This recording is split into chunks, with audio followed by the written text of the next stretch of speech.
Wholeness means to me being in a state of joy. Wholeness means feeling complete, owning my authentic gifts. Wholeness is really connected. Everything is connected to everything. Wholeness is where we have access to all parts of ourselves. We are going to deep dive into some relationships today, and a few people have written me some questions. So for those of you that are unfamiliar with the Wholeness Network, we are an online platform where we host a library of wonderful, amazing videos. If you think Netflix for wellness is what we kind of say. And our idea is to pull up one of our amazing videos, one of hundreds of videos, and start off your day in a good way. And they are designed to pull you into wholeness, or let's say you're having a rough day, pull up a video, bring yourself back. That's the idea for the Wholeness Network. And I am the founding executive of the Wholeness Network, and that has been our goal from the beginning. We can summarize it into a couple of words called, we want people to feel better. We want people to have access to ways to feel better. It's kind of a easy, simple thing, but that's what we're doing. And we have a podcast, and we have this Wholeness Network show that we are putting on a couple times a month, where we bring on our experts. And we really want the show to be very interactive with people. And that's our hope, our goal. We're just beginning. So hopefully we grow and grow and grow, but that's where we're at. And so if you want to make sure that you are invited to each of the shows, then make sure you are subscribed to the Wholeness Network. You can go to thewholenessnetwork.com. There's a join now tab at the top, but I'm grateful to have you here. And, we're going to start with the idea of relationships, because relationships are where we experience all the greatest moments of our lives and the trickiest moments. They are just a little bit of both. And so we just kind of want to acknowledge that. And then the other thing is relationships. When we think about relationships, it's about relating to one another. I remember I had a client, and she was single, and she wanted to be in a relationship. And she would meet with this person, and I'd say, well, you are in a relationship. But what are the parameters of that relationship? Because we are in a relationship with the person that we buy our groceries from. We're in the relationship with the person that we're driving down the street next to. We are in relationship to people. We are relating in some way. And so it's important to kind of differentiate the idea of romance and relationship. There's just different parameters, and that's a good part, and that's also the hard part, because there are no hard fast rules as far as being in relationship for someone. And relationships, especially those intimate relationships, let's say our kids, our spouse, our good friends, those our family, those that are important to us, like that's tender. It's a tender place to be. And sometimes they can be difficult. Sometimes they can be hard.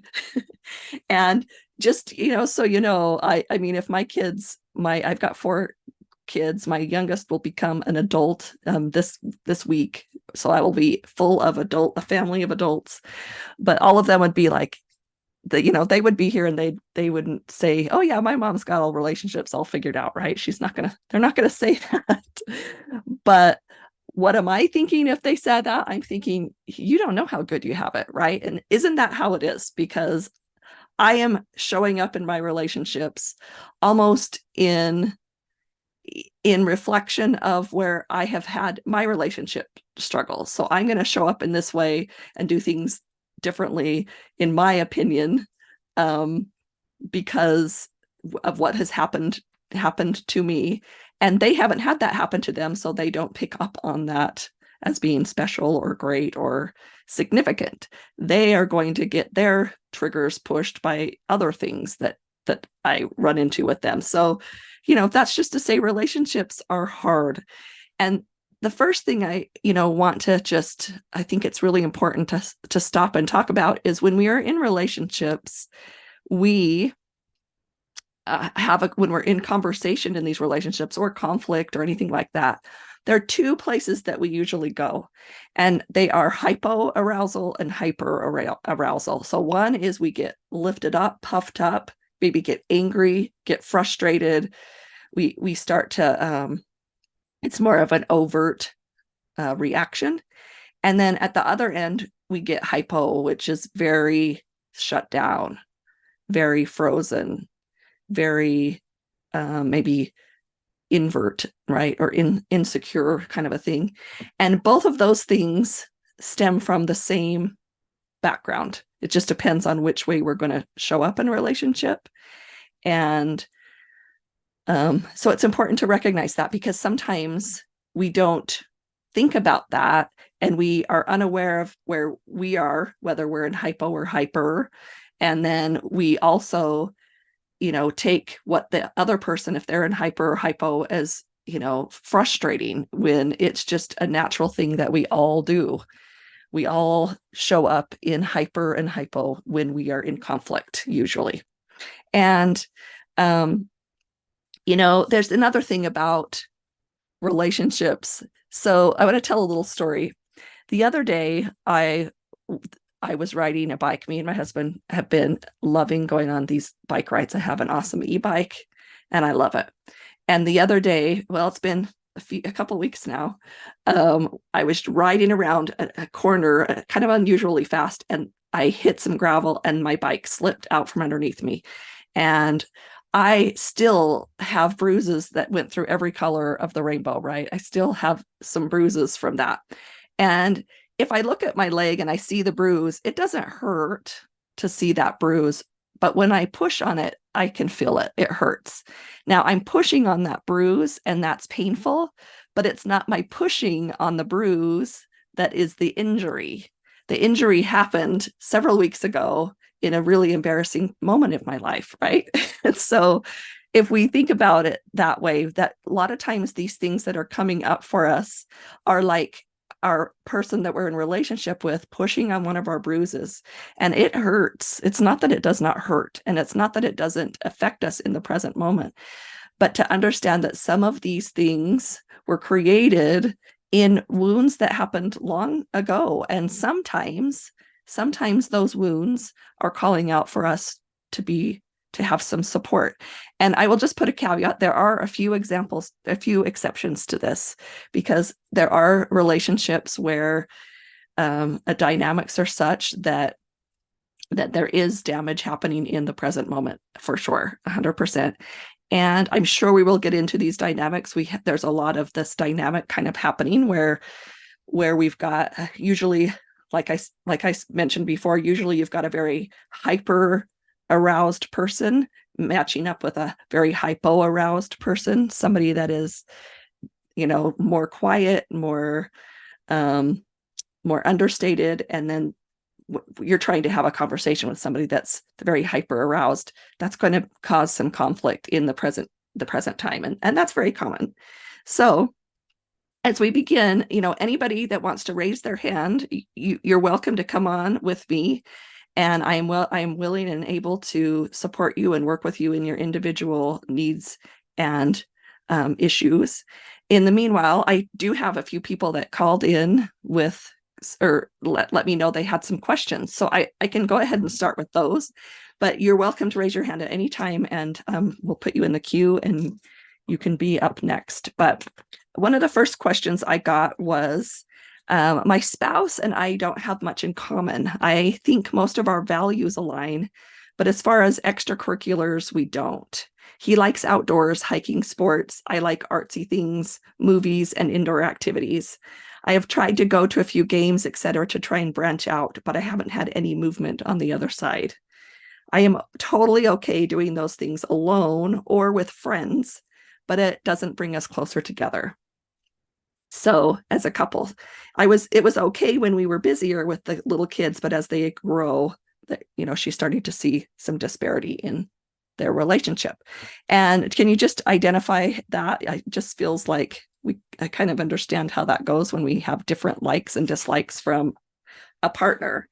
And some of the things I would ask this person, I would want to know a few things. Number one, I think what gets in the way the first is we begin to assume a lot about our partners, like they won't want to come, they don't like this, or or if they're not as excited about something, that that automatically means they don't like it. We're reading messages more than we're getting curious about it. And the best thing that I have come to learn through my training and through real life experience is to ask questions.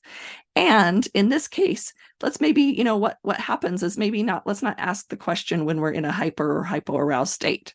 Let's wait until, whatever happens in the drama, and then maybe circle back. And that's given a good word to say, hey, can we circle back to the other night, when we were at that art festival, I was telling myself a story. That's another like golden thing. I'm telling myself a story. I was telling myself a story that you hated it. Can you tell me a little bit more about how you were feeling, or what was really going on? And here's the thing. We're going to get probably at least two, I can think of two different results from that conversation. We're going to get, yeah, I hated it. It's not my thing. And you know what? That's going to happen. That is going to feel like, a little hurt. That's going to feel like a pain. Like that's going to feel like an insult.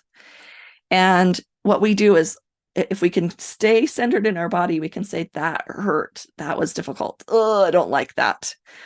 Most of the time what we do is we go, will you, or something like that. We get, that tinge of pain brings in quickly a protector that helps, it feels like it's protecting us, but sometimes it's causing some difficulty. So if we can stay really grounded in our body and do it in a time when we feel good, and ask some questions about what that was like. So if they say, I don't like that, recognize our feeling about it and say, oh, I really wish they did. And I'd like that.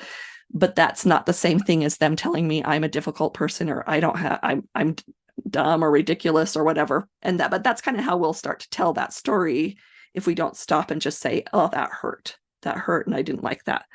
The other possibility, and probably even more likely, is the answer will be, I was just really tired. I just was thinking about the project I have at work, and I have all this stuff going. And in those moments, it's, getting curious. Those are the big payoffs for getting curious, because most of the time, the people that we are close to and in a relationship with really do have stuff going on in their lives, and they really care about us. And so they're not just plotting our demise or the things that they don't like about it, although sometimes it feels that way, right? So then we get into a conversation, right? That we get into a conversation. And I want to invite everybody, for those that didn't sign up through the website, make sure if you'll go to the Wholeness Network, and you can either pick join now, which is a tab at the top, or scroll to the bottom, and there's even you can just subscribe.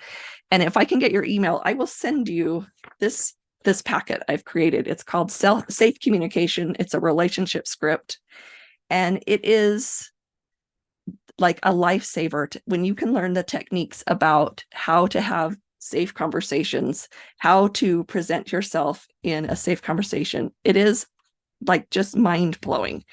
And really quick, I printed out some papers so I didn't have to deal with sharing my screen and back and forth. But really quick, I'm going to talk a little bit about what kind of happens. I don't know if anybody's familiar with this. I hope that my camera switches this backwards, or it's not backwards, but this is what's known as the drama triangle.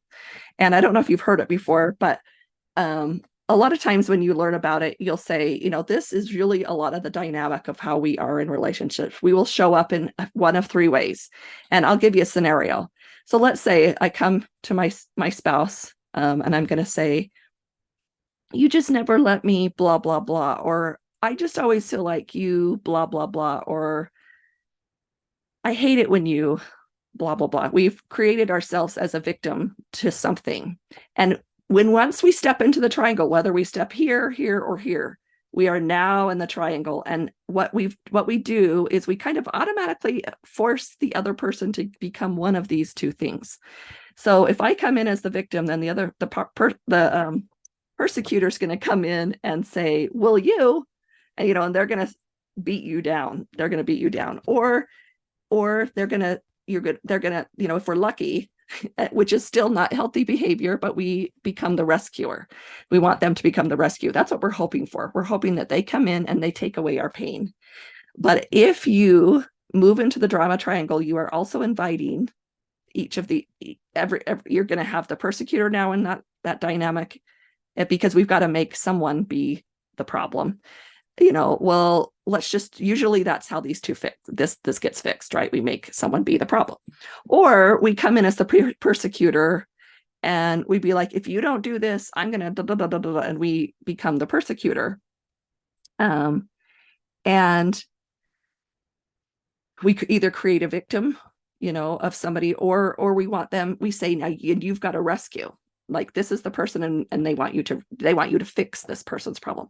Or we come in as this rescuer, where before there's even a problem, we're rescuing. And what's interesting is it's really subtle sometimes. It's really subtle. So if the best way to describe it is with our kids, right? Because our kids will do this all the time. They'll come in and they'll say a scenario like, I'm so-and-so took my toy without asking, right? This is a little to kids version, but they took my toy without asking. So they are presenting themselves as a victim. Somebody took something from them and they're asking mom or dad. So mom and dad says to the sibling, hey, you've taken that. So they've created the sibling to be the persecutor, and then the parent has been the rescuer. So this dynamic is so common. And so, and in fact, we laugh because, like most romantic comedies, follow this drama triangle. Sometimes, in fact, they call this the like, this is the villain, this is the hero, and this is like the damsel in distress. That's very common. So the trick to get out of the drama triangle, the quick fix, if you're in the drama triangle, is to take responsibility. And so once you're in the drama triangle, this is how we can get out. I can see that I can see how I am this, or there is some truth in about what you're saying. So once you're in the drama triangle, then this is how we get out. We take some kind of responsibility, and it just shifts the momentum. Then to not get in the drama triangle, we want to switch it around and become, so I sorry if this is backwards, but this is called, we want to progress focused, versus when we're in the drama triangle, we are survival mode. We're in survival mode. So we begin to focus on the problem, not the person. And the coach listens, supports, assists, and trusts that the other person can make a decision for themselves. Trusts, asking questions. The challenger is a question, well, hey, how does that make you feel? Or what was that like? We begin to get curious.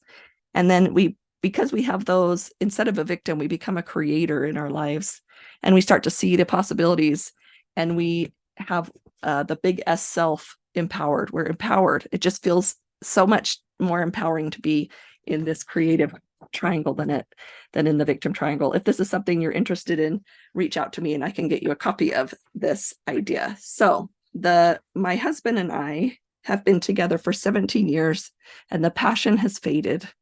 I'm feeling stuck in a routine, and the spark seems to be dwindling. How can we reignite the passion and keep the relationship vibrant and fulfilling over the long term? Am I just being overly dramatic? So an interesting thing is the last line to me is very interesting line. Am I just being over dramatic? So we live in a very binary world. Things are either good or bad. And once we choose into a very binary world, then we begin to have things like, am I the bad guy or are they the bad guy? Am I the problem or are they the problem? And most of the time, number one, it's not a problem. It's just a situation. Most of the time it is just a conglomerate of all that we've been through and all that we're we've experienced in our lives, and good or bad gets really kind of difficult to say or to label, right? So that's the number one thing, is just to kind of recognize, if we can start to open up the ideas of possibilities. Maybe I have moments of drama. That's probably true. That's probably true. Am I overly dramatic? Probably not. But does this mean something to me? I mean, what I gather from that is that this is very important to her, and she wants to take some responsibility. She's willing to take responsibility, but to her, it's probably pretty clear that this is not okay. Now, the truth is we don't know if it's okay with the spouse. We don't know if it's okay with the spouse. And not that we have to follow one rule over the other, but in these situations, it's the pattern of communication about that really we get into the conflict about. It's about having the conversation about our problems. So this is one of those things where that safe communication script would be super, super helpful, because what we're going to do is when the first step in this communication is to say, hey, I just want to talk to you a little bit. Is there a time that works for you? Is there a time that works for you? And create the moment of the conversation to already be okay. I remember years ago, we had little kids and we had a lot going on, and when you've got little kids, and we had 4 little kids, so we were kind of really busy with lots of things. And there were some things that I would find myself wanting to talk about in the day, and I would kind of be frustrated. And then by the time I talked to my husband about it, it came out as frustration. And then I really didn't get a response. We kind of just got back way into the weeds. So one blessed day, this was a miracle on my part. I decided, I was going to do things a little differently. So I found a babysitter and I made dinner, and then I made a menu, and the menu was, I think if I remember right, it was like finances, sex, Friday nights. I don't remember what it was, but it was like, these were the topics of conversation that we needed to talk about. And just by me presenting the idea for the conversation in a lighter way, in like a non-threatening way, we were able to get through that conversation just so much better. I was able to explain how I felt, and he was able to explain what was going on in his mind. And like I say, most of the time when I understood what was happening, it was a totally different experience than the story I have been telling myself. So you'll hear that from me a lot. I'll say, the story I'm telling myself is, and it's hard to catch those things. It's really, really hard to catch those things. And I have compassion for that, because our dynamics, our paradigms are so ingrained in us because they kept us safe at some point. There was very safe to assume something, or to hurt. Maybe you hurt ourselves so that they don't hurt us. That kind of dynamic.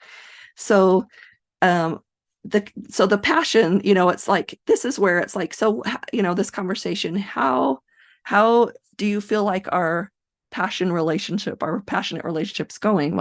Tell me a little bit more about that. And the other thing about that script is, it teaches you this little packet I've got for you. It teaches you there's 2 dynamics. So you've got the listener, and then you've got the speaker, or the receiver and the sender.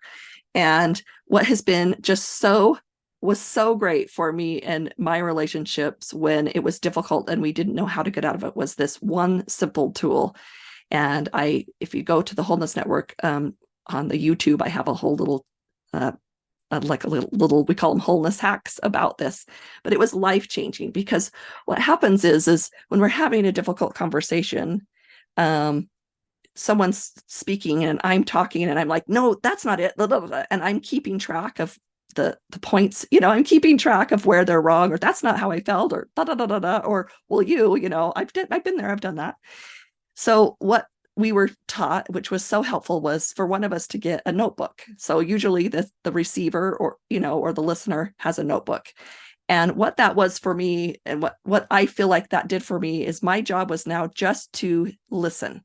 It wasn't to respond. It wasn't to understand even. It was just to make sure I understood the data and get it down on a piece of paper. So when I'm writing, my brain is now in a different state of trying to respond to what's being said. And it's now in the place of data. Like my job is just to get the data down. And every so often, as I'm writing the notes, as best I can, I might say, so wait, did you mean that this, or did you mean that? Like and then they might give some clarification. They might say, yes, I was thinking this, or no, that's not what I was thinking. Oh, okay, let me make sure I got that right. And we can stop and say, so what I'm hearing you say is this what you're saying? And their answer is yes or no, and they might explain more. But our whole goal in this safe communication is for our nervous systems to have support, because most of the time in an argument, you've got two nervous systems duking it out. That's the reality of what's happening. And our nervous systems are just a blessing to our lives, but they sometimes overly bless us with protection, or with the fight, flight, fight, right? Flight, which is the hypo, freeze, or the other one is fawn or appease. Sometimes, I don't know if you might notice that about yourself, but it's like under pressure, I get just really nice, and I just give up anything who I am, and I just pretend like I don't exist. I don't have any needs, just to make the problem go away. And that's the same exact motivation for someone who's angry. And that's the same exact motivation for somebody that shuts down. It's all about, I just need to stop and get out of this situation. And so we need to recognize what our usually we have one or two ways that we present ourselves in conflict. It's either the fight, flight, freeze, or appease. And if we just stop for a minute and recognize that those are trauma responses, what we're talking about. And so most likely we picked up those trauma responses in some kind of a trauma. And to recognize whether, it doesn't need to be a big T trauma for it to have changed who we are and change the way that we show up, especially in relationships. And a lot of times that's what my job is as a coach, a healer, and a mentor, is to work through those particular areas of our relationships, of our experiences in the past, those bruises, right? We're going to work on fixing the bruises. And then when somebody pushes on them, they don't hurt as much. And because the truth is if I push on your bruise, that does not hurt me. I don't have any issues with your bruise. That doesn't, I can look at it and say, oh, that's painful, but I can push on it all day long and it doesn't bother me. But it's our own, those bruises, the accident that happened a long time ago. That's the actual where the pain is. And we bump into each other. And, we are so amazing creatures at picking the exact person that's going to push on some of our bruises and ask us, maybe sometimes not in our favorite way, but at the end of the day, ask us to look at our wounds, our difficulties. And it's not always easy. It's not always easy. And we need a whole lot of compassion for ourselves, and a whole lot of grit and some willingness to recognize that by looking at ourselves, we are not claiming defeat or anything of that kind of nature. So passionate, it'd be interesting to really, in that kind of area, passion does change from different parts of our relationships, different parts of our lives, from one to another. It's different when you have young kids. It's different when you're newly together. It's different when you've been together a long, long time. And each of you is going to have opinions about what that expectation looks like. And the conversation about that is really, really important. And then, even back to we have different likes and dislikes. It's really important to get very clear and very self-introspective about the feelings that we're having about the fact that they don't enjoy the same things that we enjoy, that they're not showing up in the same way that we are. And to really kind of feel that, it's difficult to hold that feeling for a minute. Most of the time something else comes in, like, oh wow, suddenly I'm hungry, or I gotta go lay down, or I wonder what's on the news, or hey, I remember there's a sale on at whatever store. Our brains are so kind that they want us to not hurt, so they'll bring something else in and help us to not think about the difficulty. But if we can pause for a second and hold that, say, oh, that hurts, I wish this was different, or be really in reality with what's going on inside ourselves, and recognizing that's happening inside ourselves, and giving ourselves like a little bit of that compassion, that's important to me, that hurts me, or that's a high value to me, and being okay with being authentic about the fact that that's how we're feeling, and being okay with the fact that we're feeling that way. And that doesn't automatically put the other person in a responsibility to help us maintain that. And that's kind of a difficult lesson to learn, but it's a muscle. It's a muscle that you build. You really do build a muscle. I wanted to grab one more, maybe a couple more scenarios, because a lot of times I wanted to hit all the different areas. So this one was about, it says, my 15-year-old is going through a phase. She's been pushing boundaries, staying out late, and her grades are slipping. I've tried taking her phone, grounding her, and nothing works, right? So this is really a typical experience that we have with especially teenagers. And it's a tricky situation, because I feel like I can't have this conversation without saying that, the dynamics of this younger generation is very different, very, very different. Sometimes I recognize within myself how often I, needed to just shut down and do what was expected of me, without having introspective about who I was, or what I liked, or what my feelings were. And I was more, it was more about just obey, right?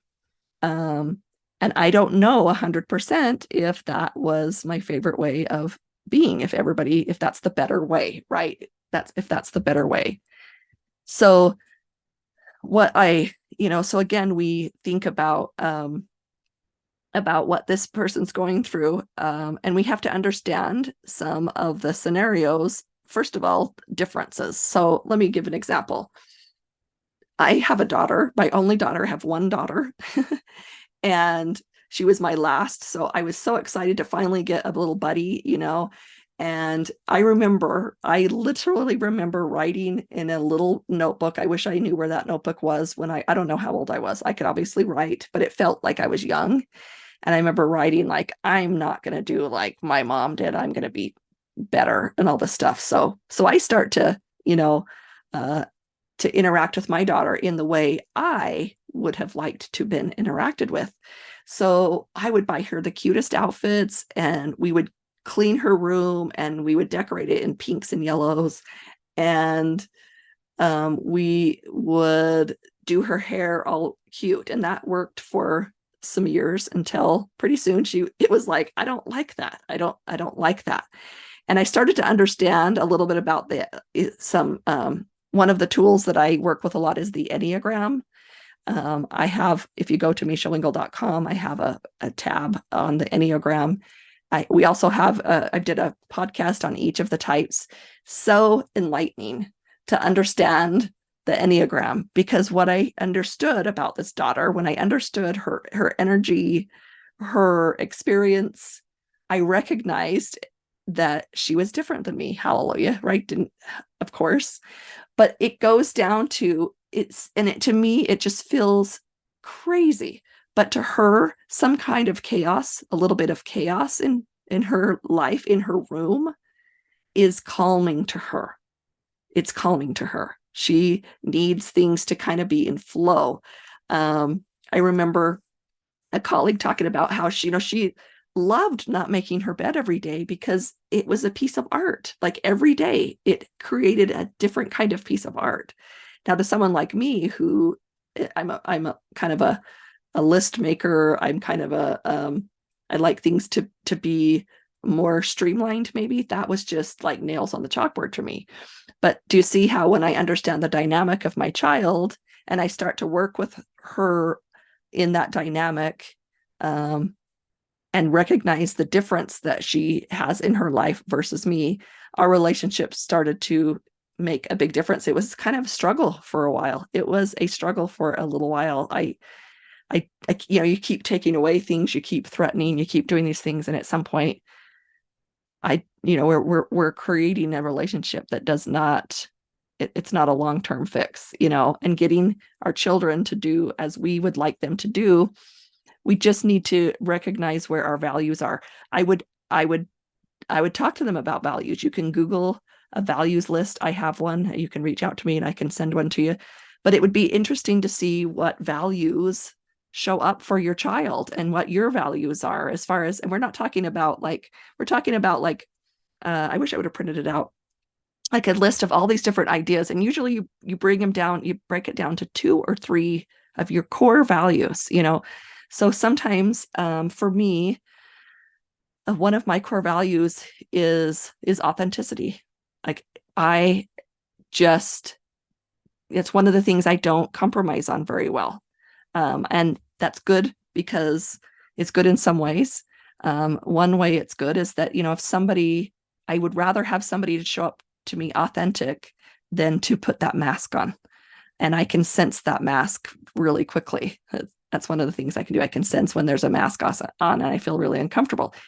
But to someone else, authenticity is not a value. We show up in our best selves. We show up being who we're supposed to be.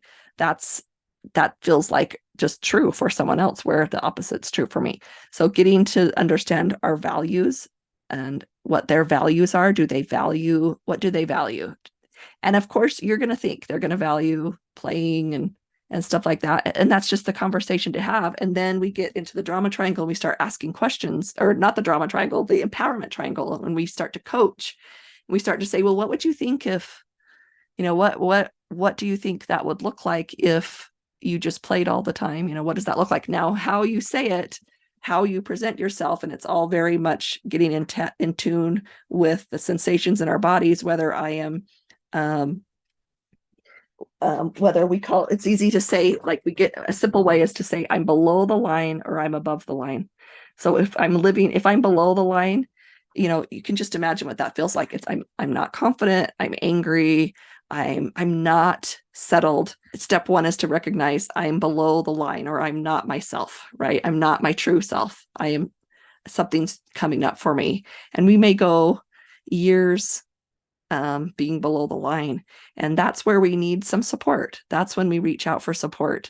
I don't think, in my opinion, I don't think there's bootstrapping your way if out of it. I think we reach out for support. That's what coaches, mentors, therapists are all about, is helping us see and helping us pull ourselves up. If you've got a coach that's just standing over you, bullying you into feeling better, I would say that's not the best support. We need someone who is empathetic, who is going to ask the questions that help you discover more about yourself versus giving you answers. So with this 15-year-old going through a phase, taking her phone, grounding her, nothing works. I think there's that, I think it would be great to go to recognize that sometimes the injustices we demand from our children, this is going to be hard to hear. Sometimes the justice we demand from our children was the injustice that happened to us as a child. And that can happen. What's interesting is in the drama triangle. So we could even show up and we can say, I'm going to rescue, because, when we come in as the rescuer, we do for our kids, we maybe buy them things, we call their teachers and argue if they didn't get the right grade, and we show up as a rescuer. But then once we show up in the rescue, we are also inviting a victim, we're calling our child a victim, we're inviting them to be the victim, or we're inviting them to be a perpetrator. And that's kind of it's kind of what happens in these dynamics. We think that we're